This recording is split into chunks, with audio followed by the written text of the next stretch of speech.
Hi friends, কলকাতার কাপলদের জন্য খুশির খবর। আমি রিসেন্টলি একটা হোটেলে গেছিলাম, দারুণ হোটেলটা, প্লাস ওর পাশে যে রেস্টুরেন্টে রয়েছে মির্চ মশালা, ওর দারুণ ফুড পাওয়া যায়। ঠিক আছে, আর কিছু যদি তোমার দরকার লাগে তোমরা হোম ডেলিভারিও করাতে পারো, জোম্যাটো কিংবা অন্য কিছু দিয়ে, তোমাদের ব্যাপার। তো চলে যাচ্ছি আমরা সেই হোটেলে। ঠিক আছে, তোমাদেরকে পুরো দেখাবো। সল্টলেকেই করুণাময়ের থেকে একটু আগে আছে এই হোটেলটা। ঠিক আছে, তো হোটেলে গিয়ে রিসেপশনে ফর্মালিটি করে নিতে হবে। দেখতেই পাচ্ছ তোমরা হোটেলটা কত সুন্দর। ঠিক আছে, ম্যাডাম আমাদের জানলা ফানলা খুলে দিল, সব দেখে নিল। ঠিক আছে, বিকালবেলার দিকে ঢুকে যেমন 24 আওয়ার্সের জন্য তোমরা নিতে পারো। তো ওয়াশরুমটাও দেখে নাও, খুব সুন্দর।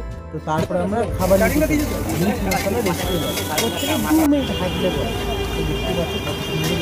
এই রেস্টুরেন্টের আইটেম খুবই সুন্দর, আমি নিজে খেয়েছি। তো ম্যাডাম মোমো খেলো, বাট আমার মোমো খুব একটা পছন্দ নয়। ম্যাডাম মোমো খেতে খুব পছন্দ করে। তো যখন রোল বানাচ্ছিল, লাচ্ছা রোলগুলো বানাচ্ছিলো, আমার দেখে খুব ভালো লাগছিলো। তো আমি ভাবলাম যে একটা ডবল এগ চিকেন দিয়ে এটা নিই। এটা করুণাময়ের থেকে একটু আগে এই দোকানটা আছে, আর পাশেই হোটেলটা আছে। অ্যাড্রেস তোমাদেরকে আমি দিয়ে দেবো।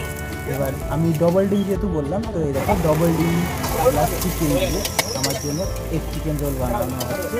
ঠিক আছে, এই দেখো রোলটা, চিকেনটা কত সুন্দর, কত মোটা। একটা রোল খেলে মোটামুটি একজনের পেট ভরে যাবে। আমি দেখো কীভাবে গাপ করে খাচ্ছি। ঠিক আছে, আর দেখে যে চিকেনগুলো ভর্তি ভর্তি। ঠিক আছে, দামও বেশি না, 100 টাকা দাম দিলে আমাদের হয়ে যাবে এতে। ঠিক আছে, কিন্তু খেয়ে খুব সুন্দর। ঠিক আছে, তারপর ম্যাডাম বললো যে আমি তো আইসক্রিম খাবো।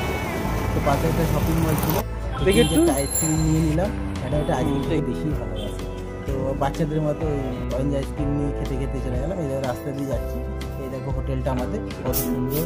ঠিক আছে, 700 টাকায় এত সুন্দর হোটেল। ঠিক আছে, এই দেখো ম্যাডাম খাচ্ছে, ম্যাডাম কর্নেটও খেয়েছে প্রথমে। ঠিক আছে, তো আমি আইসক্রিম খাবো, চামচ আনতে ভুলে গেছি। তো আগে যে কাঠি আইসক্রিমটা খেলাম, ওরই কাঠিটা বেঁচেছিল, তো ওইটা দিয়ে খেয়ে নিলাম, কিছু করার নেই। তারপরে ভাবলাম যে খালি একটা ফ্রাইড রাইস নিয়ে এসেছি, তো ফ্রাইড রাইস কী খাবো, তো জোম্যাটোতে অর্ডার করে দিলাম। ঠিক আছে, ড্রামস্টিক হ্যাভেন। ঠিক আছে, এটা থাইল্যান্ডের হয়, এটা হংকংয়ের হয়, হংকং একটা খাবে তোমরা। তো এই যে ফ্রাইড রাইস, এটা মির্চ মশলা থেকে এনেছিলাম, দেখতেই পাচ্ছ তোমরা কত সুন্দর রাইস দেয়। ঠিক আছে, আমরা যেহেতু বিকালবেলা হেভি টিফিন করেছিলাম, তো সেই জন্য আমরা দুটো আনিনি, আমরা একটাই এনেছিলাম। তো একটা ফ্রাইড রাইস, এই ড্রামস্টিক হ্যাভেনটা এবার খোলা হচ্ছে, দেখতেই পাচ্ছ তোমরা হ্যাভেনটা খুব সুন্দর। ঠিক আছে, কারণ এটা মাঝে মাঝে খাই, দারুণ লাগে। খেলে পরে হংকংয়েরটা খাবে।